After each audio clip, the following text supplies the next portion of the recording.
Hi everyone. Today we are back on my favorite subreddit of all time. r/today I fucked up. If you have any personal fuck ups you would like to share on this podcast, let me know by sending an email to redditreadings.podcast@gmail.com. Let's go on with the episode and listen to some really funny and messed up fuck ups. Enjoy. Reddit Readings, episode 45. Today I fucked up by using a nose hair trimmer to manscape my nether regions and subsequently revealing mankind's most horrible secret on Reddit. As preface to this, today I fucked up, I'm committing one of the greatest societal taboos and revealing a secret that heretofore has been zealously guarded throughout the ages. It is a correlate to childbirth in that, just as postmenopausal women wouldn't dare tell an expectant mother how truly agonizing childbirth is, no man in his 50s would traumatize a man in his youthful prime with fears of the anatomical horror that is to come. But times have changed, and new technology places men in great danger, so now you must know of this biological atrocity in order that you might avoid my disastrous fuck up. Sometime around midlife, men's hair follicles undergo a revolting mutation. While hair atop one's head thins and drops, new hair grows in places you never imagined. Bristle stiff tufts sprout outside and inside of ears, and up nostrils. Eyebrows become bushy, unruly and coarse. Pubic hair turns grey and scraggly, I shit you not. All these hairs grow alarming fast, and require constant attention, lest you become that guy with a bunny paw sticking out of his ear. Their eradication is a battle men wage stoically and silently through the second half of their lives. And, as with any battle, there are casualties. Now, on to my fuck up. I found a great nose hair trimmer in the, as advertised on TV aisle, at CVS. It looks like, and operates like a miniature hedge trimmer. It's virtually impossible to cut yourself, but mows down the hair. Yesterday I was trimming ear, nose, and eyebrow hairs after a shower. I was so happy with the results that I decided to try it on my pubes too. It worked great. Soon I had gone a bit overboard and pretty much shaved my balls and the base of the shaft to the skin. I liked the new look, but my bushy taint was a testicular neck beard that had to go. I positioned a makeup mirror on the bathroom floor and laid down spread eagle, knees up, so I could see and trim everything well. Where once just a few wispy hairs prevailed, unbeknownst to me a virtual forest had arisen. Worst of all, my butthole was sporting Borat mustache ass brows. Trusty new nose hair trimmer in hand, I prepared for battle. The ass brows had to go first. I began on the left and quickly decimated the bunghole caterpillar. I moved decisively to the right, prepared to take down ass brow 2 with one swift stroke close to the skin. However, this was not to be. Instead, my ass hairs wrapped around the trimmer blade like Rapunzel using a superheated curling iron, pulling the device tight against my skin and jamming the blade. The hairs were being ripped from my flesh and the pain was excruciating. No matter how I tried, I couldn't remove the trimmer. Wiggling it tugged the hairs more. Restarting it was a double down that I lost. The hairs were wound even tighter against the blade. I frog walked naked to my bedroom, one hand holding the trimmer tied between my butt cheeks, and searched for my cuticle scissors. No luck. I did however find a carpet knife. Unbearable pain breeds made me desperate. Back on the bathroom floor, I tried in vain to cut myself free, nicking the tenderest of flesh twice, and drawing the first blood of battle. I was making little progress, and it was time to make the ultimate sacrifice. After a suitable prayer, I gripped tight on the trimmer and committed reverse harakiri, Brazilian wax style, ripping off the trimmer blade along with its ass brow net trap. Blinding pain left me curled fetal, hyperventilating, while blood slowly trickled down my ass crack. I decided to share my today I fucked up and expose life's cruel secret in the best interest of mankind, that others may avoid falling prey to the technological wonders of as seen on TV hair removal tools. Young men of Reddit, I beg of you to heed my warning. Do not go gentle into that good night. Rage against the dying of the light. Today I fucked up by scatmanning a girl I was dating. So quite recently I've been listening to the song Scatman, which for the uninitiated is a dope song of a dude scatting, which kinda goes like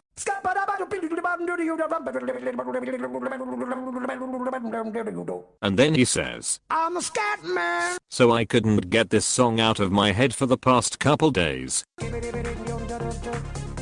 And I was always queuing it up on Spotify. Long story short, a girl I've been dating came over last night and my brain didn't override my stupidity when I decided to add Scatman to my sexy time playlist. When she came over it was pretty much prepare for battle stations from the first minute, so I put the sexy time playlist on shuffle. It started off well with some song from the Mezzanine album, and then one I can't remember, and then a jazzy one. By this point I was just beginning to go down on her. This is where I fucked up. The Scatman song came up next after the relaxing jazz, and it was so fucking jarring. I guess a normal person would have stopped and skipped the song. I really regret not doing that now. Instead of that, without skipping a fucking beat, I started to use my tongue and went down on her at the same exact pace as a dude in the song was scatting. It was so fast that I had to concentrate hard to get the timing right. I know it probably was bad technique, but I started, and I had to commit. It was probably 9 seconds of doing that before I stopped and came up. I looked into her eyes, and perfectly in time with the song I said, I'm the Scatman. I don't know what expression I expected to see on her. My brain clearly short-circuited for me to do that in the first place. What I didn't expect was the look of pure disgust. That moment went in pure slow motion for me. My brain pretty much exploded and was like, oh fuck, I can't believe I've done this. I saw no means of recovery, so I got up and paused the song. And she said, can we just hang for a bit instead, and I agreed. We ended up watching an episode of Friends, both of us refusing to acknowledge what just happened. Then she said she had to go back to her place. We've only been dating for 3 weeks, and I'm pretty sure I might have totally fucked this up. At least I have a funny story out of it, though I'd much prefer having a girlfriend. Today I fucked up by letting my sister use the Reddit app on my phone and then getting notified that she has a nice vagina.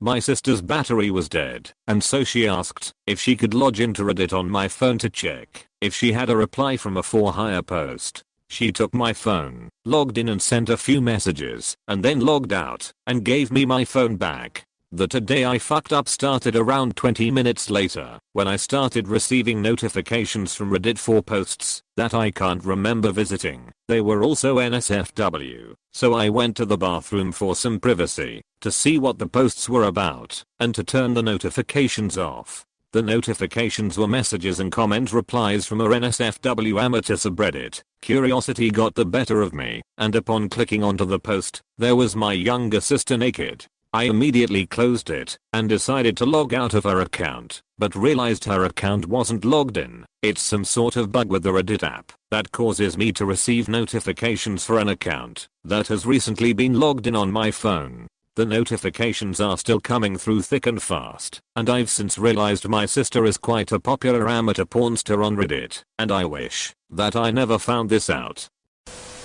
Today I fucked up by almost committing a war crime.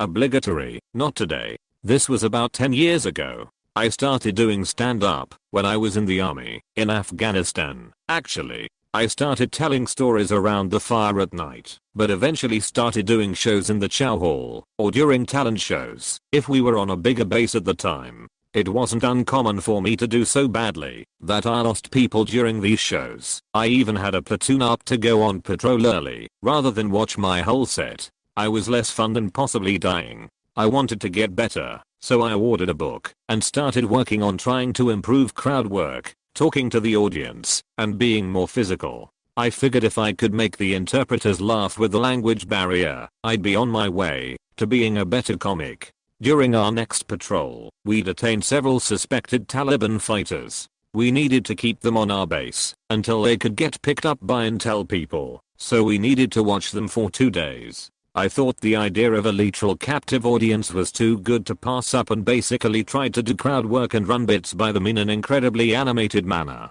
Imagine Sebastian Maniscalco, but 2 months into comedy. I volunteered for as many guard duty shifts as I could. I'd try jokes, I'd ask for their names, and where they were from, jobs, etc, anything I could try to make a joke about. Never a single laugh. Eventually, they got picked up and apparently one complained about my jokes specifically. I ended up getting a stern talking to for unconventional interrogation because I kept asking where they were from and what they did and had to explain that I was so bored and desperate to get better at comedy that I almost inadvertently committed a war crime.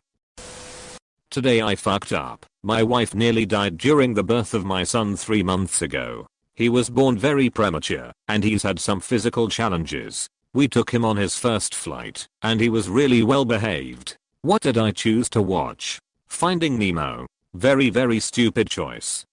She had preeclampsia, which is not totally rare, but she only exhibited a headache and none of the other features until her blood pressure shot through the roof. He was born shortly after we were admitted to the hospital, and while it was the happiest day of my life, I haven't really had the chance to fully deal with the trauma of walking into a hospital thinking my pregnant wife would get a shot to quell a headache, only to having to confront the reality of possibly walking out alone. I chose not to focus on any of that. Instead, I put my head down and concentrated on the things we could control. He was in the NICU for several weeks, and every day we had to be strong parents for our son fighting for his life. And of course, once he graduated from the NICU, we suddenly had a baby to turn into a full-grown human. The lack of sleep is real. Plus, postpartum and the grief of not experiencing the full term has been very difficult for my wife. Meanwhile, I'm a freelance artist who has been getting a lot of work recently after a very dry few months. Basically, I've had absolutely no time to slow down and think about everything. This was a transcontinental flight. He was marvelous. Slept almost the whole way, even after our flight was delayed for 7 hours, and we spent the entire day at the airport. My wife had held him most of the flight, while I caught up on some work. But when her back was aching I took him, and I looked for something to watch. I didn't want anything too stressful and I thought, Finding Nemo has that Thomas Newman score and the blue and orange will be soothing. I had completely forgotten about the beginning. Really dumb. But I couldn't turn it off. Even as this not out volumed the tears. In a sense, it was like an ice bath at first. It stabbed me like 1,000 knives. But once I relaxed and let it wash over me, I felt that part of me begin to heal. We are both starting therapy because we have a man to make, and we can't be good parents without being ones who are as healthy as possible. This is just the beginning as a parent. But I can't help but think that maybe Finding Nemo helped me figure out just how much I'd been holding inside, which is coincidentally kinda the whole point of the film, letting go. Also, to answer a little bit of a fair question, this is a fuck up, because I didn't really choose the right venue for this, or stop to think that Pixar is pretty much synonymous with sobbing. Planes already heighten our insecurities, so choosing a film that will surely make me cry in that environment was not a great choice. Today I fucked up by waking up my sleeping family screaming, "There's something in my pants," until my sister found the something. Tonight I fucked up. I was outside smoking a cigarette in my pajamas. Everyone else was asleep. It's a bit rainy and chilly, if that matters. Anyway, I felt something like a lump in my slipper. I took it off, shook it, nothing came out. Then I felt something, very subtle, near my ankle. I reached down, but couldn't locate it. I tried to ignore it, but kept feeling these tiny wiggles. I started panicking, thinking it was a spider. I began slapping my leg. At one point by my knee, I felt a little lump, and that sent me running into the house screaming. I'm very afraid of spiders. I burst into my sister's room, turned her light on, and removed my pants, all while shouting, "That something is in my pants." She woke up screaming, scared at my sudden intrusion. The dogs promptly ran into her room, as well, confused. I tossed my pants at her, and just kept shouting, "Something in my pants." She first said it was nothing, then at my prompting she shook my pants, sweatpants. Nothing happened. She told me it's nothing, see. Good night. I was relieved. I went to grab my pants again, to put them on. I had been wearing no underwear under my pants, not my best decision. And my sister started screaming. I look, and clinging into the crotch of the sweatpants was a fucking mouse. I tossed the pants at her because, well, I panicked. We were shouting at each other, both saying do something. The dogs were barking at the confusion. Finally, our parents entered the room. We just shouted at them that there was a mouse. My father was like, okay. And my mom asked why I wasn't wearing pants, and then I started shouting, it's in my pants, all over again. We put the mouse outside. It was very much alive. Today I fucked up by using coconut oil as a moisturizer after shaving. Last night I was in the shower shaving as usual, and I decided to try coconut oil as a moisturizer after shaving my bikini line and private parts. My skin is extremely sensitive, and shaving it makes it worse, so I'm constantly trying new ways to stop the irritation. I had the great idea of trying out coconut oil as a moisturizer. I had bought some that day, and it seemed to work fine. I leave the shower and go to bed with my husband. As we lay in bed, one thing leads to another, and we end up having sex. Everything is great, and I feel nice and moisturized until my husband starts complaining about his penis burning. He starts freaking out, and the skin on his penis got bright red. He freaks out and goes to the shower to rinse his penis with cold water. The pain just got worse for him, and I quickly drove him to the hospital. He was practically crying in pain. He had developed small red blisters all over his penis and the skin around it. We were both freaking out, and I explained to the doctors everything that had happened. Well, it turns out my husband is allergic to coconuts and had a severe skin reaction to the coconut oil I used as a moisturizer. He is now in bed resting with a sore penis and a severe coconut phobia. So if anyone has any tips for a new moisturizer, let me know. Today I fucked up by over tipping my waitress.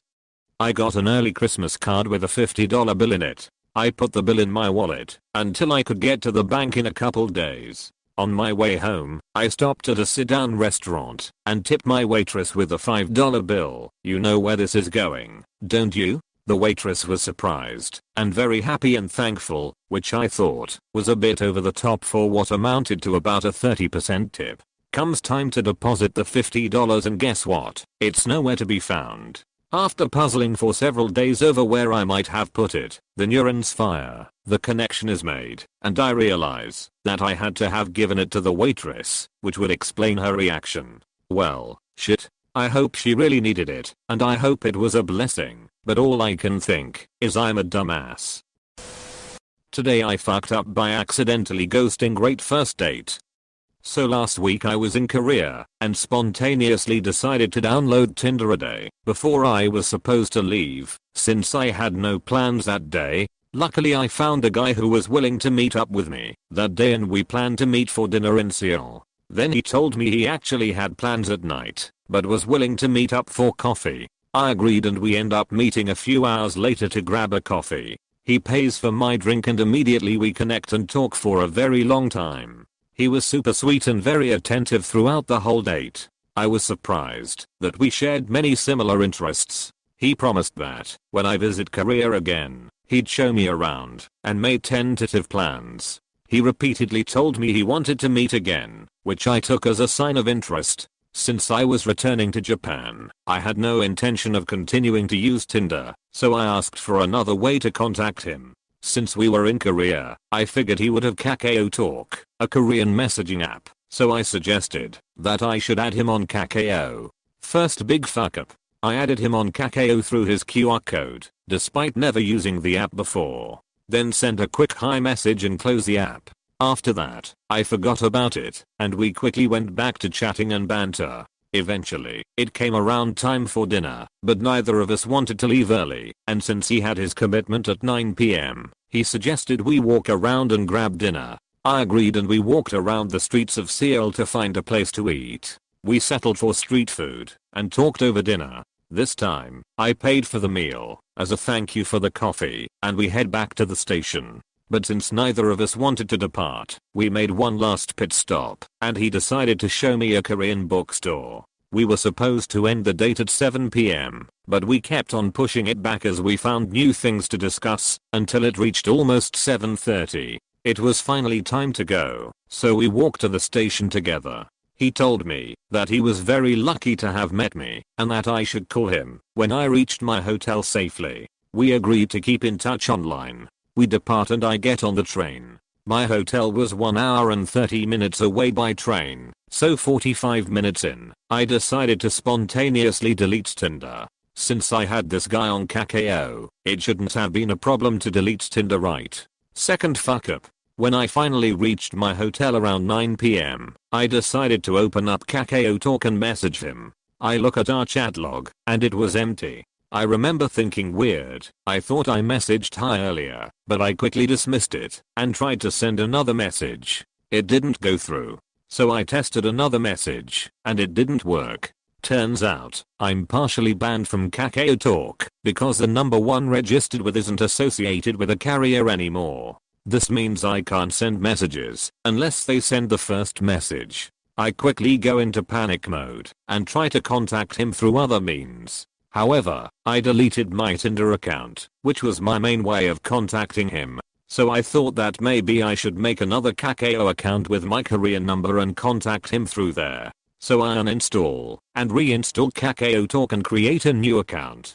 Third fuck up. Clearly I wasn't thinking, because there was no way to re-add him, since I don't have his Kakao ID. So I backtrack and tried to log into my old Kakao account and just wait for him to message me first. Immediately, I receive a pop-up notification. This account is temporarily disabled. I thought the ban only extended to messaging, but apparently, now I can't log in either. I messaged Kakao support, and they said it would take several weeks to unban me if they don't find anything wrong. Great, so now I guess I unwillingly ghosted my first date. I really put in the effort to contact him again by trying to find other social media, but to my avail, I had no luck. So I guess I will never be able to contact him again, and the whole date was just one big fever dream of my time in Korea. Thank you for listening to Reddit Readings. If you enjoyed this episode, consider subscribing and leaving a rating.